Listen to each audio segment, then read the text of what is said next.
How's it? Well, I'm just chilling with my beautiful golden retriever. Hey Leo, we just chilling? It's a day off for me.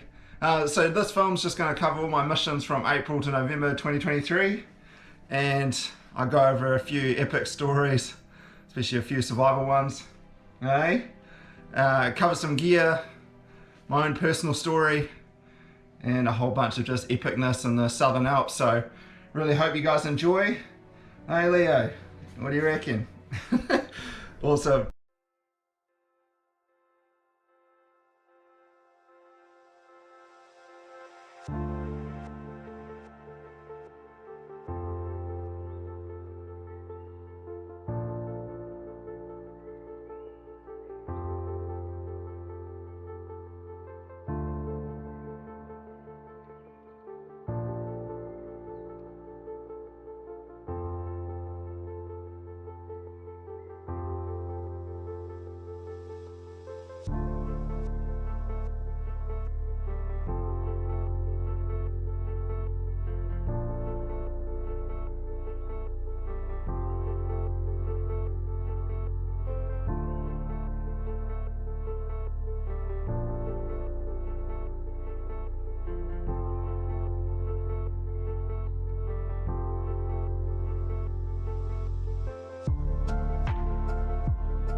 That wraps up another mission in the hills. 8 days in a pretty remote, rugged place. Been real hard graft in places. Thereabouts 400 to 500 meters per hour travel. So it gives you an idea of how hard it is. Just up and down, there's big boulders, there's bloody windfall, all sorts of carry-on slips. Just absolute suckfest in places. But nonetheless, it's been awesome to get that stag in this kind of place where I've truly earned it. You know, like 24 hours return journey, I've actually bloody worked hard to get that animal. And for those on social media that think success comes easy, it absolutely doesn't. And you'll learn that if you're a young hunter. It absolutely does not come easy. And so the harder you work, I guess the more opportunities you create, and those opportunities can lead to success. So from now, what we're going to do is we're going to pack up camp and then head on out.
As you can see, I am in Fiordland, hunting Wapiti again. Awesome morning this morning. Seen that nice 4.5-year-old bull. Beautiful, beautiful animal. A few other young bulls in the head basin that I'm hunting. Unfortunately, the wind's just going up and down. It's supposed to be just going down, but as is the case with strong winds, it just goes down, eddies, and then comes back up. So I centered most of the head basin, so I had bulls just running everywhere. Nonetheless, it's been a pretty hard graft in terms of the last couple of days. Been punched out 11 hours straight yesterday, and then the day before was just as hard. It was epic. But the reason I've done that is because I really wanted to get to this spot before all the rivers get up and the 3-day storm rolls in. So it's going to be pretty epic over the next couple of days in terms of rain, potentially snow as well. Man, these sandflies, it's good to be on Fjordland, the old sandflies. Good old locals, eh? But yeah, no, it's been hard graft, so I've all set up. I got the fly and everything set up, which is a good little bomb-proof campsite. Well, hopefully it is. It shouldn't flood or anything. I've kind of been pretty tactical. Got the river right near me, so the water's nice and close. Nonetheless, it's awesome to be here. Also sussed out the route this morning up to the top, so now it looks all good. On the map it looked pretty gnarly, but in real life it's actually not too bad. There's a nice ledge that goes up on a diagonal, and just follow that. Nonetheless, I'm going to have some brekkie, get away from these bloody sandflies, and just listen to some podcasts.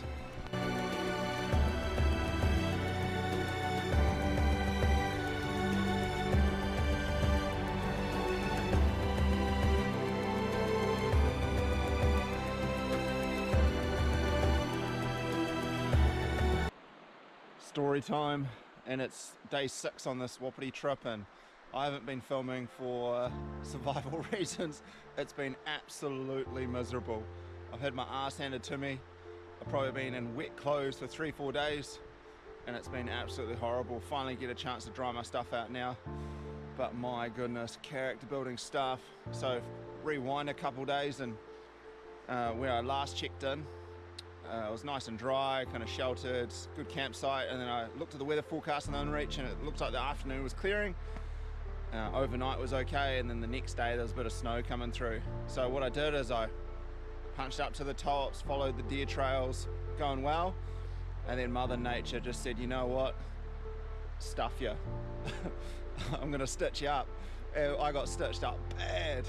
And so as I was climbing up, I just got destroyed by the wind and the rain, and it was horrible. Everything got saturated. I got to the top so I could barely see what's going on. All the ground was like sodden, just wet, and I couldn't find any campsite. It was getting dark, it was bloody cold, windy. Then I found like one little campsite, but it was a bit too exposed. Then the wind was ripping up, my tent broke, the fly got ripped, pretty much got no sleep that night. And then the snow came early.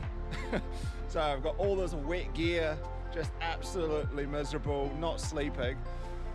Anyway, I got through that night, woke up the next morning, it was still pumping, snowing, up on the tops, just super cold. I then had to get out of whatever was the dry clothes I had on into like fully sodden, wet clothes, freezing, so I chucked that on. Now that's real character building stuff if you have to do that. And then, so I'm in my wet clothes, traversing along the tops, trying to find this route back down, and that's it, I'm getting off the top, stuff it, because it was absolutely miserable. The snow was still coming in the whole day. And so then I got to this lake, or this tarn, and I just could not find a route. I just could not find a route. It was unbelievable. Like, it was the last little thing before I could easily make my way off the tops. Anyway, eventually the only option was to go for a little swim just along the shore. It was about like 5-10 meters. So I had to go for a swim that got me fully soaked, bit of side stroke got me through. Yeah, it was it was interesting stuff, but it wasn't too long, so I knew I could do it, and I did it. Anyway, once I got that done, then freezing cold, I was jackhammering.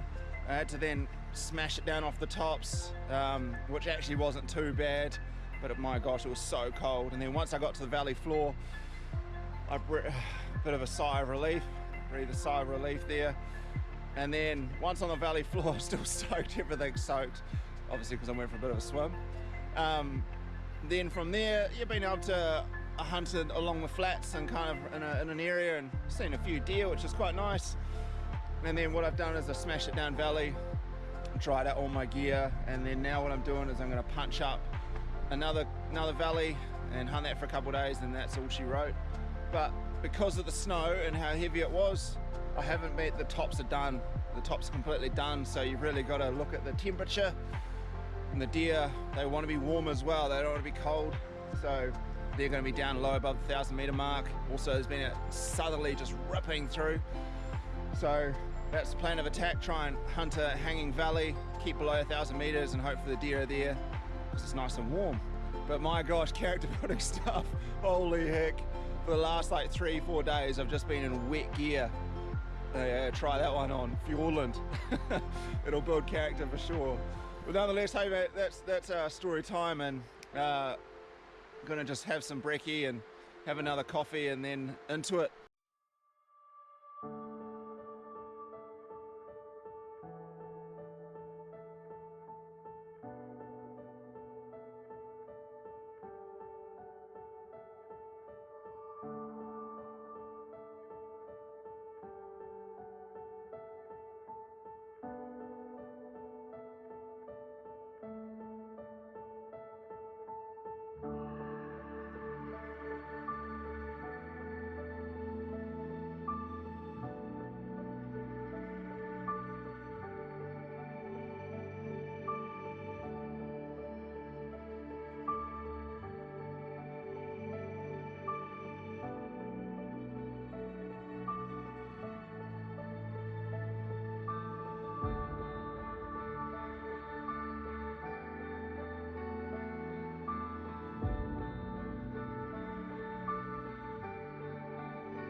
As I'm walking out from another mission, I thought I would explain why I have the mindset of get every last drop out of life.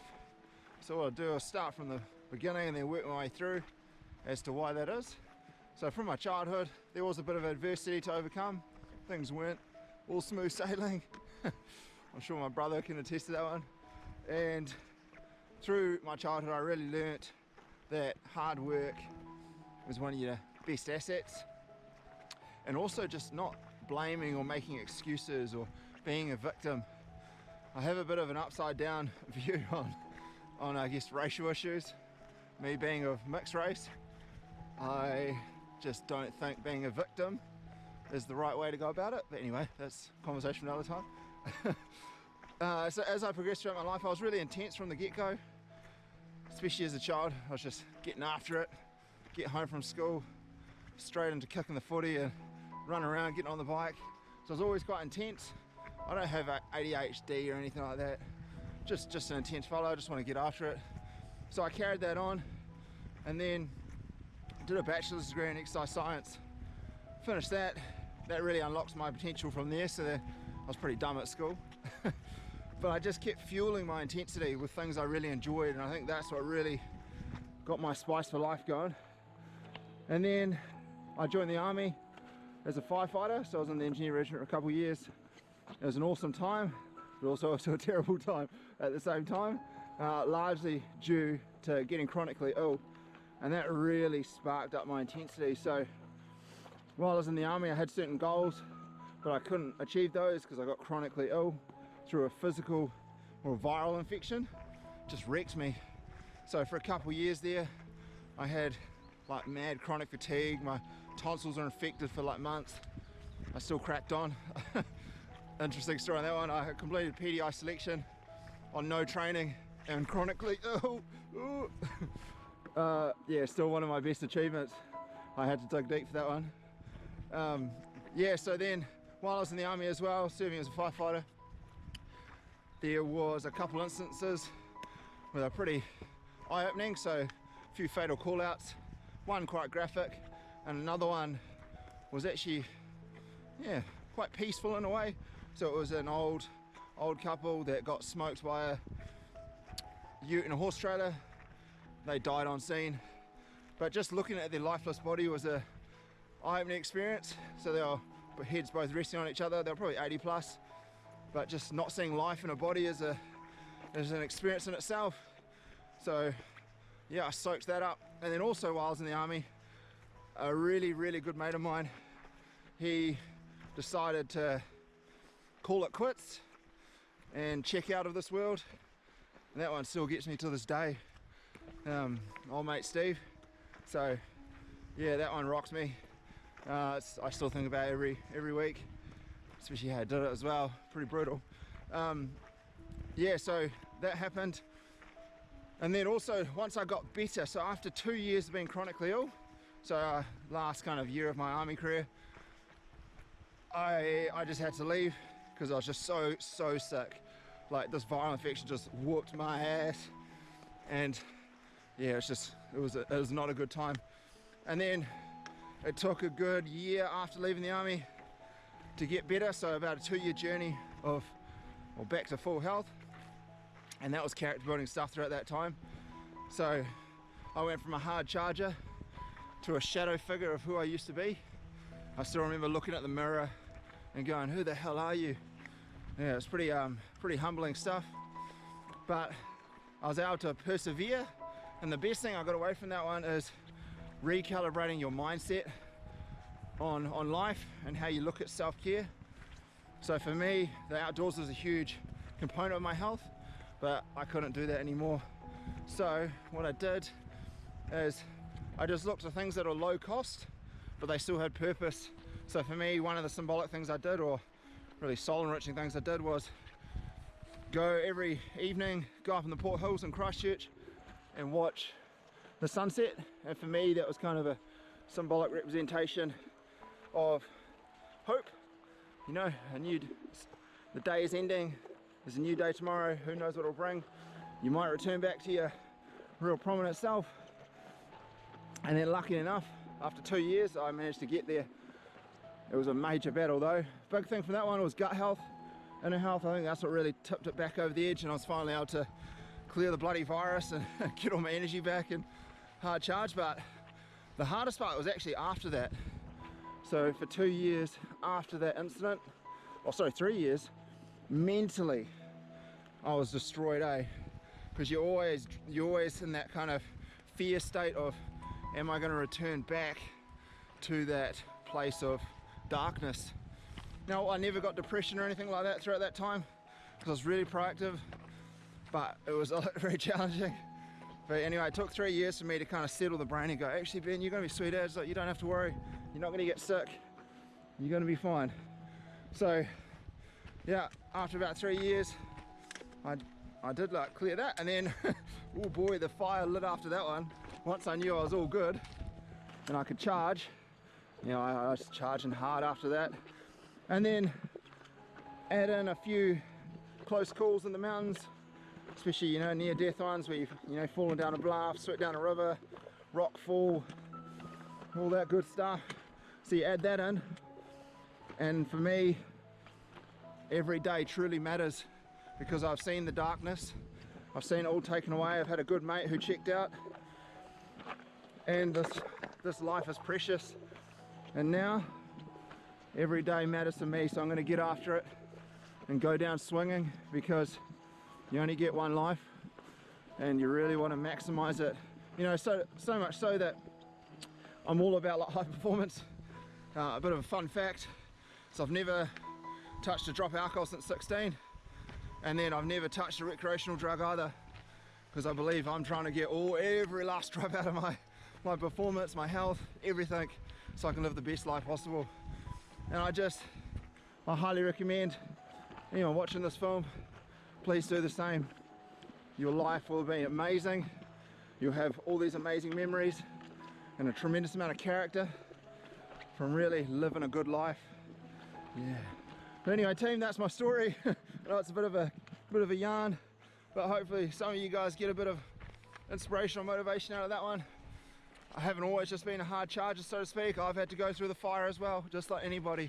So please do get every last drop out of life.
going to run you through some of the gear I use. First start by saying I'm a big believer in just use whatever gear. If it works, use it. I'm not bought and paid for by any brands, so I'm not sponsored by anyone, which I am happy about, because I don't like to be controlled or have my opinion controlled by being bought and paid for, like, you know, some of the influencers and the sponsorship people. So I'm just going to run you through the gear. It's gear that I've been using off and on. I do change gear all the time, and I'm very lucky through riding for Rod and Rifle that I get to test a lot of gear. So then that changes my opinion, or I get the gear and I'm like, oh, you actually really like it, so then I use it. So I'm not married to any gear, it's just I just use whatever. I'll just first start by this stick. So it's a Sherpa stick. I'm a big believer in walking poles. I'm 34, my body's okay considering the miles that I've done. But if you're a young fella, definitely get one. If you're an old fella, it's a no-brainer.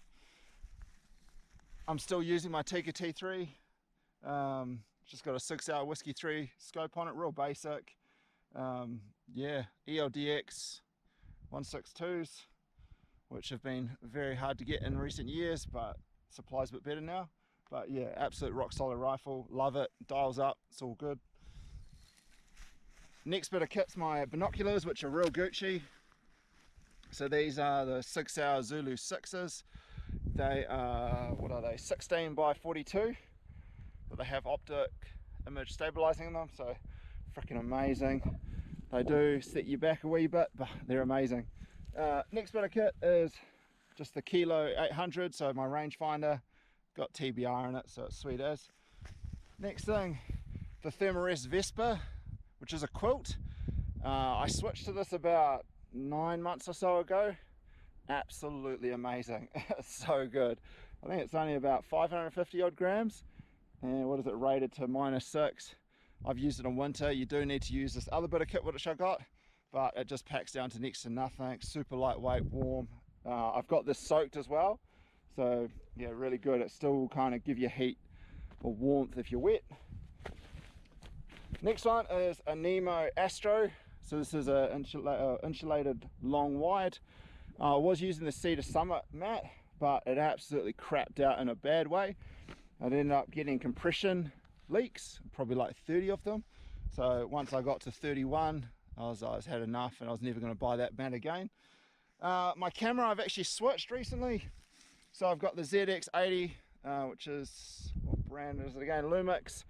I just wanted something with a bit of 4K, so I don't know if you through the film you've noticed that the quality's changed. So I went from my old P610, the Nikon, to this. Yeah, freaking awesome. So no, love it. You can't get them anymore, so I just got off Trade Me, 300 bucks, so it was hardly used, so real good. Got a bit of a random tripod. So this one actually like detaches, just small. It's all about weight. It's only about 550 grams. Your Lindsay, you got off like Dick Smith. Pretty basic. Next one is just the old LED lead lenser SEO 7R. The only bad thing about this is the clip always breaks, and the batteries are terrible.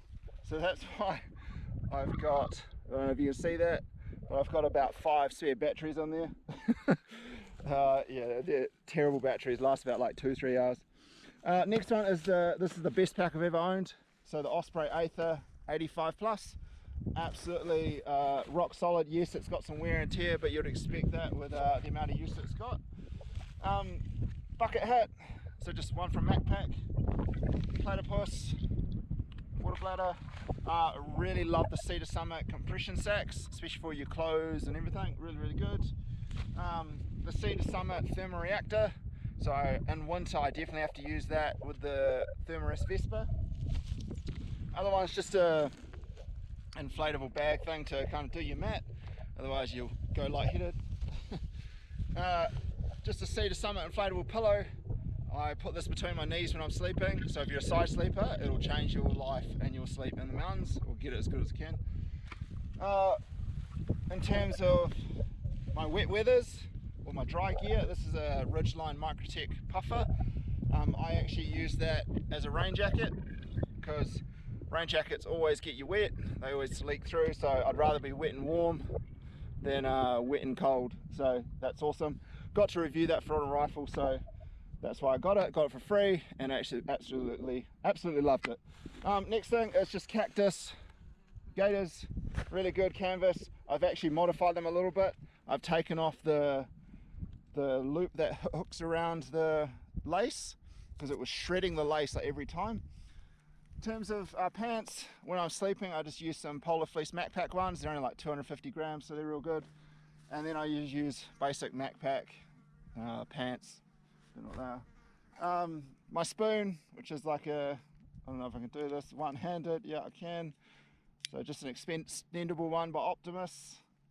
And then a Tokes pot, so it's like 50 grams or something. Basic mat that I use, just a little thermal mat that I've cut up. This is the bee's knees. So I actually went to Briscoe's and purchased a big like luxe memory foam pillow. Then I got my wife, well I cut it up, now I got my wife to stitch a covering. Mate, so good. It actually, again, if I can do it one-handed, the best thing about memory foam is you can kind of compress it up. So I use one of these and it goes to next to nothing. Yes, it does weigh a little bit, but I spend too much time in the hills to get a shit sleep, so that's why I've got a memory foam pillow. And then last but not least, I've actually switched here, is I've got the MSR Access 2. I just wanted something that was bomb proof. It's under 2 kgs and it can handle everything. Yeah, I was using the Big Agnes Fly Creek one, but it just couldn't handle the wind and actually broke a few times. So yeah, hopefully this goes good. It's amazing so far. But anyway, that's my gear. Hopefully that's kind of shine a light on some gear that maybe you think about getting. But otherwise, hey, always ask in the comments, or yeah, get in touch with me via social media. I'm all about gear, and especially with all the riding I do for On Rifle, I definitely get to test a lot and research a lot. So no, good as gold. Oh, I forgot to mention what boots I wear, which is probably the most important bit of gear I use. Gets me around the hills. So I use the Crispy Super Granite GTX. They are just the best boot I've ever owned. I average about 100 plus days in the hills each year, and I've done that year after year after year. And I've had these boots for the last several years. This is my third pair, and they last me about 18 to 24 months. So you do the maths, there's some miles in these boots, and they last the distance. So massive fan of the Crispy boots. The only reason I got onto them was I got to test them for On Rifle, got a free pair, and then tested them, ran them through their testing process, and they passed with flying colours. And then I've never switched to another boot since. So this is my third pair. Absolutely love them. The best thing about them is they're just, I like it a bit more rigid so they can handle weight, and the heel crampon is just amazing for like wet tussocks, slippery faces, like rooted tracks. Like just so good for that, especially like in winter as well, like on riverbeds if it's like real icy, where rubber doesn't really like ice, but metal kind of will handle a bit better. So yeah, no, I love my Crispies. So here they are. See if we can get down low there. So that's the heel crampon. Amazing. You just press this button and it flicks around. But they are just the best boots I've ever owned. I am not sponsored by Crispy. Yes, I got a free pair when I tested them for On Rifle, but they have just been amazing, and I've got nothing bad to say about them. Best boot I've ever owned. I'm not a fan of other brands, I won't mention them, but I've used a lot of other boots, and yeah. So if you're after a good boot, Crispy's is absolutely gonna do you good, especially if you're doing the kind of hunting I'm doing.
finish off this film, I'll just share a wee story and it'll relate to my mindset as well.